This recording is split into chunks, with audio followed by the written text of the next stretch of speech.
Γεια σας! Καλώς ορίσατε σε ακόμα ένα Xbox. Αυτή την εβδομάδα έχουμε ένα διαφορετικό βίντεο με ένα PC build.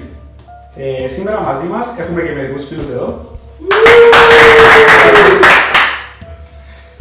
Το σημερινό PC build είναι στα 850 ευρώ. Δεν είναι δικό μας. Το παιδί που θέλει το PC επέλεξε να μην βάλει κάρτα γραφικών γιατί θα περιμένει την καινούργια γενιά. Τα κομμάτια που θα αποτελέσουν αυτό το build είναι το τροφοδικό από την ΕΦΚΑ του 650 Vita 3, μια υδρόψυξη από την Arctic 240, η μητρική της Gigabyte η Z370M D3H και το κουτί από την Cooler Master, το Master Box, το Q300L, το οποίο μπορεί να δεχθεί Micro ATX μητρικές και Mini ATX μητρικές. Έχουμε δύο λεντοτενίες από την Deepcool. Έχουμε τον επεξεργαστή, τον Core i5 ξεκλείδωτο 8ης γενιάς, i5 8600K, έναν SSD M.2 από τη Samsung στα 250 GB και φυσικά έχουμε τις RAM από την G-Skill στα 16 GB και τρέχουν στα 3200 MHz. Πάμε κατευθείαν στο build.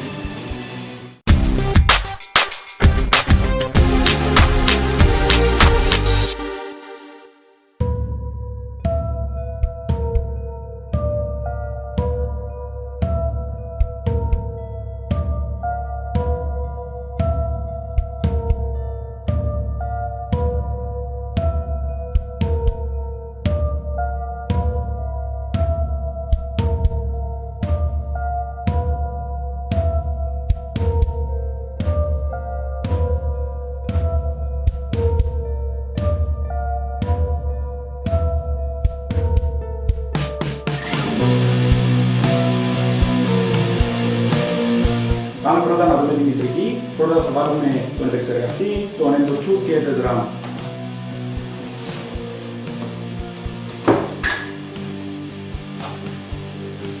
Στη μητρική βλέπουμε μερικά μανουαλάκια, τα οποία μπορεί να μας χρειαστούν μετά.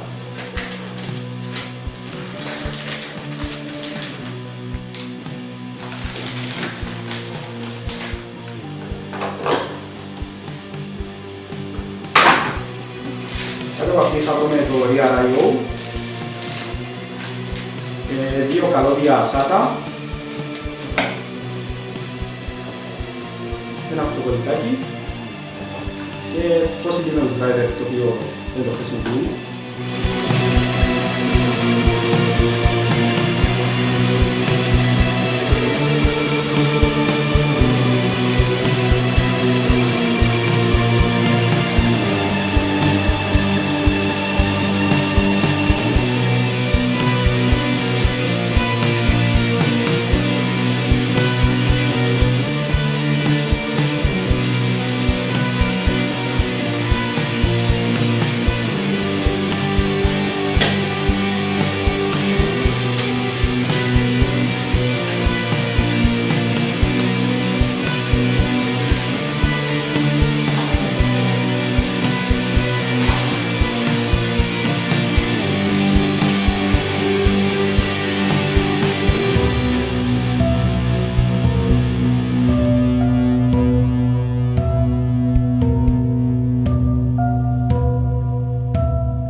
Μπορεί να υποστηρίξει την 8η γενιά των επεξεργαστών της Intel. Διαθέτει μία PCI Express x16, ένα x4 και 2x1. Ανάμεσα στα PCI Express θα βρούμε τις δύο θύρες M.2 και στα αριστερά θα βρούμε την κάρτα ήχου της Realtek. Το socket μπορεί να δεχτεί 4 DDR4 δυναμικά μέχρι 64 GB. Στο πίσω μέρος υπάρχουν 6 USB 3.1, ένα DVI-D port, ένα HDMI, ένα USB Type-C, ένα RJ45 port με μέγιστη ταχύτητα 1000 Mbit.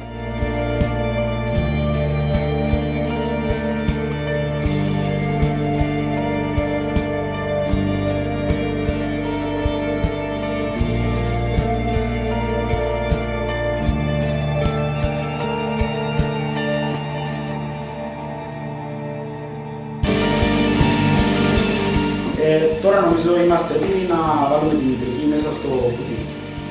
Τώρα θα πάμε στην εγκατάσταση του τροφοδοτικού με τη μητρική στο κουτί.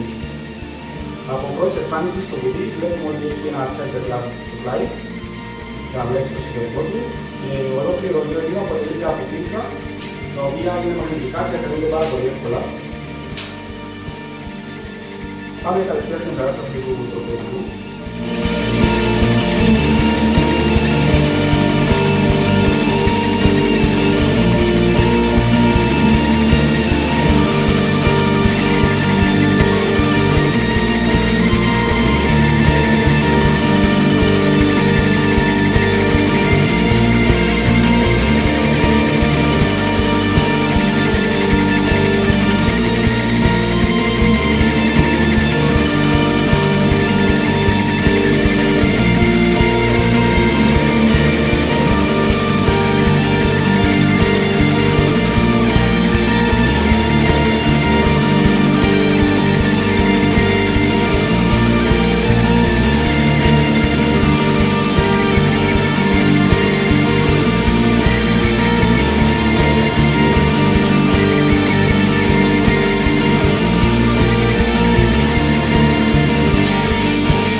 τελείωσε το setup.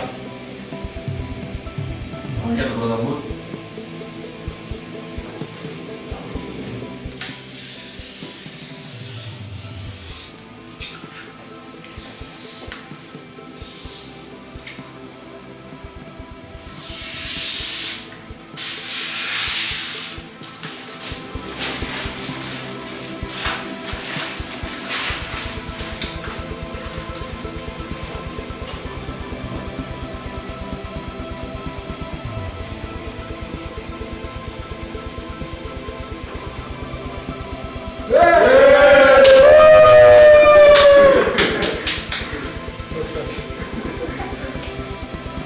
Πρέπει να πούμε ότι δεν αντιμετωπίσαμε κάποιο πρόβλημα με τη συναρμολόγηση των κομματιών στο κουτί. Το κουτί μας άρεσε πάρα πολύ. Στο πίσω μέρος έχει αρκετό χώρο για να κάνεις το PC cable management.